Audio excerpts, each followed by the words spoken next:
दिन हल्दी घाटी की भूमि में संपूर्ण मुगल सल्तनत को बस एक ही आवाज ललकारने वाली थी। पार्वती पतये।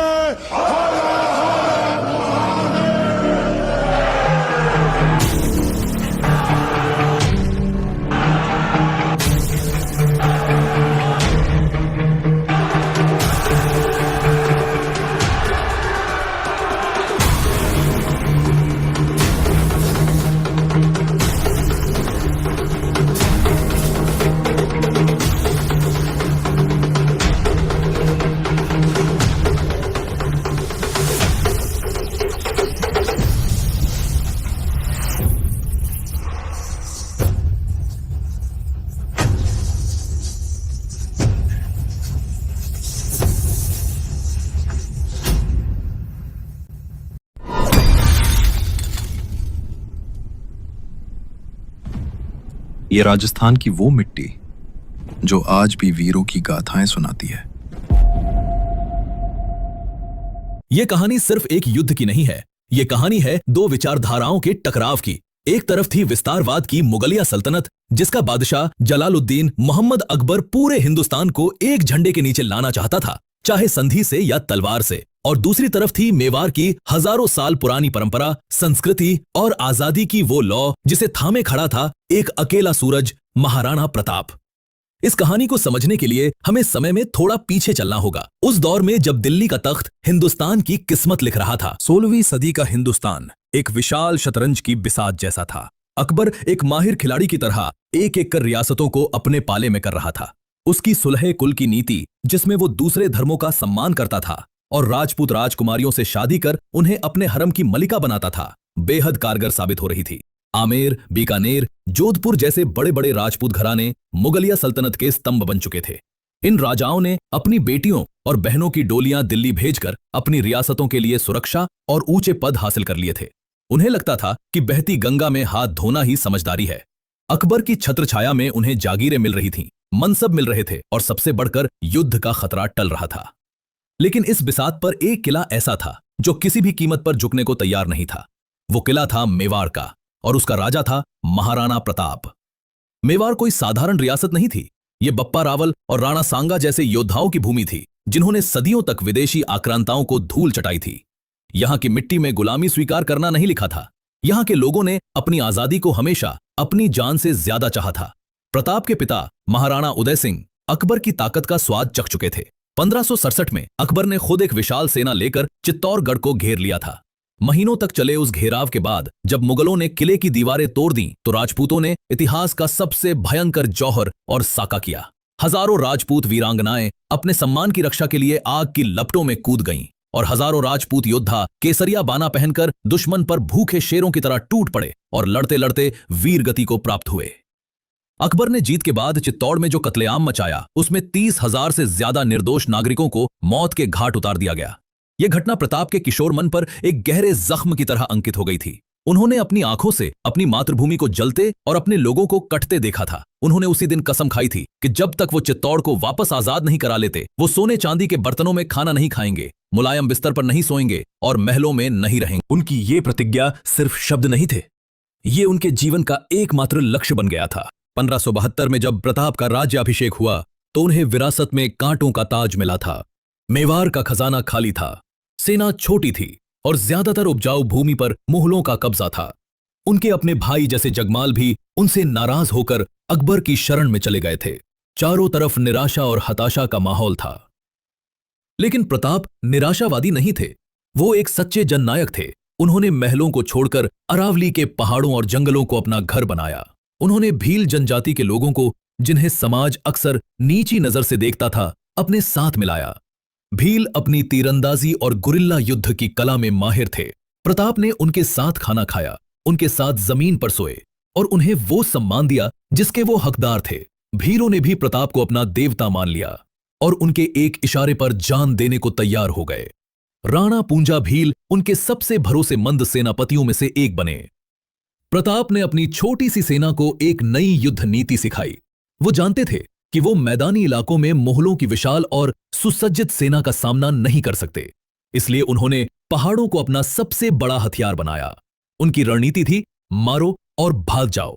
वो अचानक मुगल चौकियों पर हमला करते, उनका रसद लूटते और वापस घने जंगलों में गायब हो जाते, जहां मुगल सेना उनका पीछा नहीं कर पाती थी।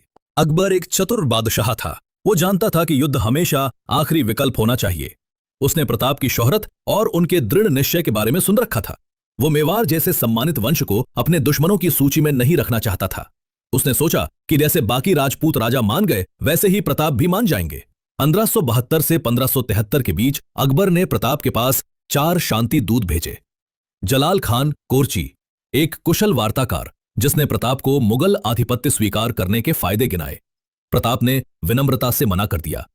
मान सिंह, आमेर के राजकुमार मान सिंह, जो अकबर के सबसे भरोसेमंद सेनापतियों में से एक थे और रिश्ते में अकबर के साले लगते थे। अकबर को लगा कि एक राजपूत ही दूसरे राजपूत को बेहतर समझा सकता था। मान सिंह एक भव्य सेना के साथ उदयपुर पहुंचे। प्रताप ने उनका स्वागत किया, लेकिन जब उदय सागर झील के किनारे भोज का आयोजन हुआ तो प्रताप खुद नहीं आए और अपने पुत्र अमर सिंह को भेज दिया। जब मान सिंह ने इसका कारण पूछा तो अमर सिंह ने प्रताप का संदेश सुनाया। मैं उस राजपूत के साथ भोजन नहीं कर सकता जिसने अपनी बहन एक तुर्क को दी हो और जिसके साथ बैठकर मैं अपना आत्मसम्मान खो दूं। यह एक सीधा और तीखा अपमान था। मान सिंह गुस्से से आग बबूला हो गया और जाते जाते धमकी दी, मैं तुम्हारे इस घमंड को युद्ध के मैदान में कुचल दूंगा। प्रताप ने शांति से जवाब दिया, जिस दिन आप आएंगे हम आपका स्वागत अपनी तलवारों से करेंगे। भगवंत दास, मान सिंह के पिता और आमेर के राजा, वो भी प्रताप को समझाने में नाकाम रहे। राजा टोडरमल, अकबर के वित्त मंत्री और एक और कुशल रणनीतिकार, उन्होंने भी प्रताप को बहुत समझाया, लेकिन प्रताप का एक ही जवाब था, मेवाड़ की धरती पर सिर्फ मेवाड़ का झंडा लहराएगा। इन 4 असफलताओं ने, खासकर मान सिंह के अपमान ने अकबर के सब्र का बांध तोड़ दिया। अब यह मामला सिर्फ एक रियासत को झुकाने का नहीं, बल्कि मुगलिया सल्तनत की इज्जत का बन गया था। अकबर ने फैसला किया कि जो चीज संधि से हासिल नहीं हो सकी, उसे अब तलवार से हासिल किया जाएगा। जब अकबर ने युद्ध का ऐलान किया तो उसने इस अभियान की कमान किसी और को नहीं, बल्कि मान सिंह को ही सौंपी। ये एक सोची समझी चाल थी, राजपूत को राजपूत से लड़ाने की। मान सिंह के नेतृत्व में 80,000 से ज्यादा घुड़सवार, पैदल सैनिक, तोपखाने और जंगी हाथियों की एक अजेय समझी जाने वाली सेना अजमेर में इकट्ठा हुई। इस सेना में एक नाम ऐसा था जिसका खौफ दुश्मनों के दिलों में बसता था, बहलोल खान। बहलोल खान कोई आम सिपाही या सेनापति नहीं था। वो दिल्ली सल्तनत का सबसे क्रूर और ताकतवर योद्धा माना जाता था। वो एक पठान था जिसकी ऊंचाई और ताकत किसी दैत्य जैसी थी। कहा जाता है कि वो अकेले ही एक भैंसे को उठाकर पटक सकता था। उसका शरीर फौलाद की तरह था और उसकी तलवारबाजी का कोई सानी नहीं था। लेकिन उसकी असली पहचान उसकी ताकत नहीं, उसकी क्रूरता थी। वो जहां भी जाता था लाशों के ढेर लगा देता था। उसे विद्रोह कुचलने में महारत हासिल थी। वो दुश्मन को मारने के बाद उनके सिरों का पिरामिड बनवाता था ताकि देखने वालों की रूह कांप जाए। वो अकबर की विस्तारवादी नीति का वो नंगा सच था जिसे कूटनीति के मखमली दस्ताने से छिपाया जाता था। वो अकबर का अंतिम समाधान था। उसे इस अभियान में एक खास मकसद से भेजा गया था। उसे मान सिंह से कहा गया था कि अगर प्रताप किसी भी तरह हाथ आ जाए तो उसे जिंदा या मुर्दा पकड़ने का काम बहलोल खान का होगा। जब प्रताप को मुगल सेना के कूच करने की खबर मिली तो उन्होंने अपने सभी सरदारों को इकट्ठा किया। उनके पास मात्र 20,000 सैनिक थे। संख्या में वो मुगलों के सामने कहीं नहीं टिकते थे, लेकिन उनके सैनिकों की आंखों में डर नहीं, अपनी मातृभूमि के लिए मर मिटने का जज्बा था। इस सेना की सबसे बड़ी खासियत इसकी विविधता थी। यहां ग्वालियर के राजा राम शाह तंवर अपने बेटों के साथ थे, जिन्होंने अपना राजपाट खोने के बाद भी प्रताप का साथ नहीं छोड़ा था। यहां हकीम खान सूर थे, एक पठान जो एक राजपूत राजा की आजादी के लिए लड़ रहे थे, जो इस बात का सबूत था कि ये लड़ाई धर्म की नहीं बल्कि स्वाभिमान की थी। और यहां हजारों की संख्या में भील धनुर्धर थे जो अरावली के चप्पे चप्पे से वाकिफ थे। प्रताप ने युद्ध के लिए उस जगह को चुना जो उनकी सबसे बड़ी ताकत थी, हल्दी घाटी। ये खमनौर और बलीछा गांवों के बीच एक बेहद संकरी घाटी थी जिसकी मिट्टी हल्दी जैसी पीली थी। ये घाटी इतनी तंग थी कि इसमें एक बार में कुछ सैनिक ही प्रवेश कर सकते थे। ये जगह मुगलों की विशाल संख्या और उनके तोपखाने को बेअसर करने के लिए एकदम सही थी। प्रताप की योजना थी कि वो मुगल सेना को इस घाटी में फंसाकर उन पर चारों तरफ से हमला करेंगे। 18 जून 1576 की सुबह आसमान में सूरज आग उगल रहा था। हल्दी घाटी की फिजा में एक अजीब सी खामोशी थी और फिर वो खामोशी टूटी नगाड़ों की गड़गड़ाहट और अल्लाहू अकबर के नारों से। मुगल सेना घाटी में प्रवेश कर रही थी। जैसे ही मुगल सेना का अगला दस्ता घाटी के बीच पहुंचा, पहाड़ों के ऊपर से हजारों तीरों की बारिश होने लगी। ये भील धनुर्धरों का हमला था। इससे पहले कि मुगल सैनिक कुछ समझ पाते, हर हर महादेव का जय घोष करते हुए महाराणा प्रताप अपने वीर राजपूतों के साथ उन पर टूट पड़े। ये एक हमला नहीं, प्रलय था। राजपूत सैनिक संख्या में कम थे, लेकिन उनमें से हर एक 10-10 पर भारी पड़ रहा था। प्रताप अपने नीले घोड़े चेतक पर सवार साक्षात महाकाल लग रहे थे। 80 किलो का भाला, कमर में 2 तलवारें और फौलाद का कवच पहने वो जिधर भी जाते लाशों के ढेर लग जाते। उनका घोड़ा चेतक भी किसी साधारण जानवर की तरह नहीं, बल्कि एक योद्धा की तरह लड़ रहा था। वो अपने पैरों की टापों से दुश्मनों को कुचल रहा था। राजपूतों के इस भयानक आक्रमण से मुगल सेना के पैर उखड़ गए। उनके शुरुआती दस्ते गाजर मूली की तरह कटने लगे और जान बचाकर पीछे भागने लगे। एक समय तो ऐसा आया कि मुगल सेना में भगदड़ मच गई। जब राणा का युद्ध घोष जय एकलिंग नाथ पूरे युद्ध के शोर को चीरता हुआ मान सिंह के कानों तक पहुंचा तो उसकी आत्मा थर्रा उठी। चेतक ने ऐसी रफ्तार पकड़ी कि कोई भी उसे रोक नहीं सका। तलवारों, भालों और तीरों की बौछार के बीच चेतक मान सिंह के हाथी तक पहुंच गया और एक बड़ी छलांग मारते हुए चेतक ने अपने अगले पैर हाथी के दांतों पर रख दिए। इसी पल महाराणा प्रताप ने अपने लंबे भाले से मान सिंह पर जोरदार वार किया। भाला महावत को भेदता हुआ हाथी के हौदे से जा टकराया, जिसमें मान सिंह छिपा हुआ था। महावत तुरंत मारा गया और हाथी बेकाबू होकर मुगल सेना के बीच भागने लगा। हाथी को बेकाबू होता देख महाराणा प्रताप को लगा कि भाले की चोट से मान सिंह भी मर गया होगा, इसलिए वो उसे छोड़कर पीछे हट गए। लेकिन ये इस युद्ध का टर्निंग पॉइंट था। अगर यहाँ मान सिंह मारा जाता तो युद्ध यही खत्म हो सकता था, लेकिन वो किस्मत से बच गया था। इस दौरान महाराणा प्रताप के घोड़े चेतक का पैर काफी जख्मी हो गया था, क्योंकि चेतक जब मान सिंह के हाथी की सूंड पर चढ़ा था तब उसकी सूंड पर तलवार बंधी थी, जिसकी तेज धार ने चेतक के पैर को घायल कर दिया था। इस बीच राजा रामशाह तोमर ने भी राणा की रक्षा में अपनी जान दे दी। वो लगातार राणा के सामने एक ढाल बनकर लड़े और मुगल सेना के हमलों को रोकते रहे। उनके तीनों बेटों ने भी अपने पिता के साथ वीरता से लड़ते हुए अपनी जान का बलिदान दे दिया। ऐसे ही ब्रेव वॉरियर्स के कारण अभी तक महाराणा प्रताप की सेना हर मोर्चे पर मुगल सेना से काफी आगे थी। मुगल सैनिक तादाद में ज्यादा होने के बाद भी मेवाड़ की सेना के आगे ढेर हो रहे थे। साफ था कि महाराणा प्रताप और उनकी सेना अपने स्वाभिमान और अपनी मातृभूमि की रक्षा के लिए जंग लड़ रही थी, इसलिए उनके हर वार में एक जोश भरा हुआ था। वही मुगल सेना अपने बादशाह के लालच और विस्तारवादी नीति के कारण युद्ध में थी, जिस वजह से उनका मनोबल राणा की बहादुर सेना के आगे टूटता जा रहा था। इस जगह की कड़ाके की धूप और प्यास से मुगल सेना का हाल और भी बुरा हो चुका था, जबकि मेवाड़ की सेना इस गर्मी की आदी थी। इन सब कारणों से मुगल सेना युद्ध भूमि छोड़कर भागने लगी। ऐसे में युद्ध को हारता देख मेहतर खान, जो बनास नदी के पास मुगल सेना की पिछली टुकड़ी के साथ था, वो एक चालाकी भरी चाल चलता है। वो नगाड़े बजवाकर ये झूठी खबर फैलाता है कि खुद बादशाह अकबर अपनी विशाल सेना के साथ युद्ध में शामिल होने आ रहे हैं। इस खबर ने मुगल सेना में नया जोश भर दिया और जो सैनिक भाग रहे थे वो वापस लौटने लगे। इस झूठी खबर को सच मानकर महाराणा प्रताप की सेना, जो पहले से ही संख्या में कम थी,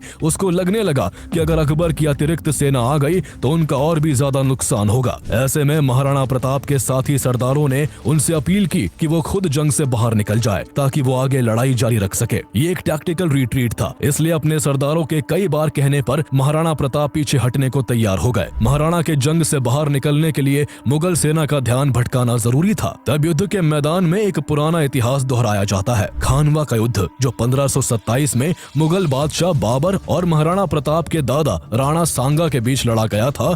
उसमें झाला अज्जा ने राणा सांगा का भेष धरकर लड़ाई लड़ी थी ताकि राणा सांगा की जान बचाई जा सके। ऐसा ही कुछ हल्दी घाटी की लड़ाई में भी हुआ। महाराणा प्रताप को सेफली बाहर निकालने के लिए झाला मान सिंह ने उनका शाही छत्र लिया और खुद जंग में कूद पड़े। गौर करने की बात यह है कि राणा सांगा की जान बचाने वाले झाला अज्जा इन्हीं झाला मान सिंह के पूर्वज थे। झाला मान सिंह महाराणा प्रताप के रूप में ढलकर मुगल सेना के बीच में काफी अंदर तक घुस गए और अपने साथियों के साथ अंत तक लड़ते हुए वीर गति को प्राप्त हो गए। उनके इस बहादुरी और बलिदान ने महाराणा प्रताप और उनके कई सैनिकों को सेफली निकलने का मौका दे दिया था। राणा अपने वफादार घोड़े चेतक पर सवार होकर युद्ध के मैदान से निकल गए। चेतक पहले ही मान सिंह के हाथी की सूंड में लगी तलवार से बुरी तरह से घायल हो चुका था। इसके बावजूद जब भागते हुए चेतक के रास्ते में एक बेहद चौड़ी खाई आई, तब उसने एक जोर की छलांग लगाकर उसे भी पार कर लिया और अपनी आखिरी सांस त्यागने से पहले महाराणा को सुरक्षित पहाड़ियों तक पहुंचा दिया। कभी दुश्मनों के आगे हार न मानने वाले और कभी भी कमजोर ना पड़ने वाले महाराणा प्रताप चेतक को मृत देख उसके ऊपर सिर रखकर रोने लगे। बाद में उन्होंने चेतक की याद में एक स्मारक बनवाया जहां उसकी मृत्यु हुई थी। मान सिंह और उसकी सेना महाराणा प्रताप से इतनी डरी हुई थी कि उन्होंने मेवाड़ की सेना का पहाड़ियों में पीछा करने की हिम्मत नहीं की। उन्हें डर था कि महाराणा की सेना पहाड़ियों में छिपकर अचानक हमला कर सकती है। अगले दिन गोंगुदा में मान सिंह और अन्य सरदारों ने डीप ट्रेंचेस खोदी और ऊंची दीवारें बनवाई ताकि राणा की सेना दोबारा हमला न कर सके। इसके बावजूद प्रताप ने गोंगुदा किले की रसद रुकवा दी, जिस वजह से किले पर तैनात मुगल सेना को खाने के लाले पड़ गए। नौबत यहाँ तक आ गई कि मुगल सैनिकों को भोजन के लिए अपने घायल घोड़ों को मारकर खाना पड़ा। महाराणा प्रताप को भले ही आगे के युद्ध के लिए कुछ कदम पीछे हटना पड़ा था, लेकिन उन्होंने अकबर के मंसूबों को नाकाम कर दिया था। अकबर का मकसद महाराणा प्रताप को जिंदा पकड़ना और मेवाड़ को मुगल साम्राज्य में मिलाने का था, लेकिन दोनों ही उद्देश्यों में अकबर की सेना नाकाम रही। इस वजह से अकबर इतना नाराज था कि जब मुगल सेना का सेनापति मान सिंह युद्ध के बाद अकबर के दरबार में पहुंचा तो नाराज अकबर ने उसके लिए अपने दरवाजे बंद कर दिए। अकबर ने इस लड़ाई के बाकी जनरलों आसफ खान और काजी खान को भी काफी समय तक अपने दरबार में बैठने तक नहीं दिया। इससे साफ होता है कि अकबर हल्दी घाटी युद्ध के परिणाम से बिल्कुल भी खुश नहीं था। इधर महाराणा प्रताप खुद को और भी स्ट्रॉन्ग करने में लगे हुए थे। इस बीच उन्होंने लड़ाई लड़ने की अपनी स्ट्रेटेजी भी चेंज की। उनकी सेना को गोरिल्ला वॉरफेयर में महारत हासिल थी, इसलिए मुगलों से डायरेक्ट कॉन्फ्रंट्रेशन की जगह इसी के तहत उन्होंने अपने हमले जारी रखे। लोकल भीलों की मदद से महाराणा प्रताप गोरिल्ला युद्ध करने लगे। वो मुगलों पर घात लगाकर हमला करते और फिर जंगलों में गायब हो जाते। ऐसा लगता था कि महाराणा प्रताप 100 जगह एक साथ खड़े हैं। इससे अकबर की सेना का मनोबल टूटने लगा। मुगलों को इतना भय हो गया था कि उन्हें मालूम ही नहीं था कि उन पर कब और कहां से हमला हो जाए। गोरिल्ला युद्ध के कारण मेवाड़ को जीतने निकली मुगल सेना खुद मेवाड़ में कैद होकर रह गई थी, लेकिन महाराणा प्रताप तब तक चैन की सांस नहीं लेने वाले थे जब तक वो अकबर से अपने राज्य का हर हिस्सा वापस नहीं छीन लेते। इसलिए उन्होंने एक और बड़े युद्ध की तैयारी शुरू कर दी। उन्होंने अपने सरदारों को कहा कि धन इकट्ठा करके एक विशाल सेना का निर्माण किया जाए। जब महाराणा प्रताप के बचपन के दोस्त भाभा शाह को पता लगा कि महाराणा को सेना खड़ी करने के लिए पैसे की जरूरत है, तो उन्होंने अपनी सारी दौलत महाराणा प्रताप को सौंप दी। इसके बाद महाराणा प्रताप एक बड़ी सेना को खड़ा करते हैं और हल्दी घाटी युद्ध के 6 साल बाद 1582 में मुगल सेना और महाराणा प्रताप के बीच दिवेर का युद्ध लड़ा जाता है। उनकी सेना दिवेर के पासेस में मुगल ठिकानों पर बिजली की तरह टूट पड़ी। इस युद्ध में मुगल सेना का नेतृत्व अकबर का चाचा सुल्तान खान कर रहा था। महाराणा प्रताप के बेटे अमर सिंह ने सुल्तान खान को भाले के वार से मार गिराया। मुगल कमांडर की मौत के बाद मुगल सेना भाग खड़ी हुई। इस युद्ध में महाराणा प्रताप की निर्णायक जीत हुई और 36,000 मुगल सैनिकों ने महाराणा प्रताप के सामने सरेंडर कर दिया। ये वही जीत थी जिसके लिए महाराणा प्रताप ने हल्दी घाटी के युद्ध में अपने पांव पीछे किए थे। लेकिन इस जीत के बाद भी वो रुके नहीं। उन्होंने आगे बढ़ते हुए एक ही दिन में 36 मुगल पोस्टों को तहस नहस कर दिया और देखते ही देखते राणा की सेना ने कुंभलगढ़, गोगुंदा और उदयपुर को भी वापस जीत लिया। इस दौरान महाराणा प्रताप का मुकाबला अकबर के सेनापति बहलोल खान से भी हुआ था। उसके बारे में कहा जाता था कि वो कभी कोई जंग नहीं हारा था, साथ ही वो इतना जालिम था कि वो लोगों को दर्दनाक तरीके से मारता था। युद्ध में जब बहलोल खान का महाराणा प्रताप से सामना हुआ तो वो थोड़ी देर भी उनके सामने नहीं टिक सका। महाराणा प्रताप ने बहलोल को एक ही वार में चीर दिया। कहा जाता है कि ये वार ऐसा था कि बहलोल उसके घोड़े सहित 2 हिस्सों में बट गया। दिवेर की हार से बौखलाए अकबर ने 1584 में राणा को हराने की आखिरी कोशिश की। उसने जगन्नाथ कछवाहा को प्रताप को बंदी बनाने के लिए भेजा, लेकिन वो बुरी तरह से पराजित हुआ और प्रताप से माफी मांगकर हर्जाना देकर लौटा। अकबर अब ये मान चुका था कि वो इस शेर को कभी कैद नहीं कर पाएगा, इसलिए उसने महाराणा प्रताप को अकेला छोड़ना ही बेहतर समझा। 1585 के बाद मुगल सेना का ध्यान नॉर्थ वेस्ट की ओर चला गया, जिसका फायदा उठाकर महाराणा प्रताप ने मेवाड़ के ज्यादातर हिस्सों को वापस जीत लिया और चामुंड को उन्होंने अपनी नई कैपिटल बना लिया। महाराणा प्रताप मान सिंह को सबक सिखाना चाहते थे, इसलिए उन्होंने अपने बेटे अमर सिंह को सेना के साथ आमेर के मालपुरा पर अटैक करने के लिए भेजा। जल्द ही अमर सिंह की सेना ने मान सिंह की सेना को हराकर उसकी बेशुमार दौलत पर कब्जा कर लिया। इसके बाद अगले 12 सालों तक महाराणा प्रताप ने मेवाड़ पर ऐसा शासन किया कि राज्य की खोई हुई चमक वापस लौट आई। लेकिन 1597 में 56 साल की उम्र में जब महाराणा प्रताप शिकार पर निकले थे, उस समय उन्हें चोट लगी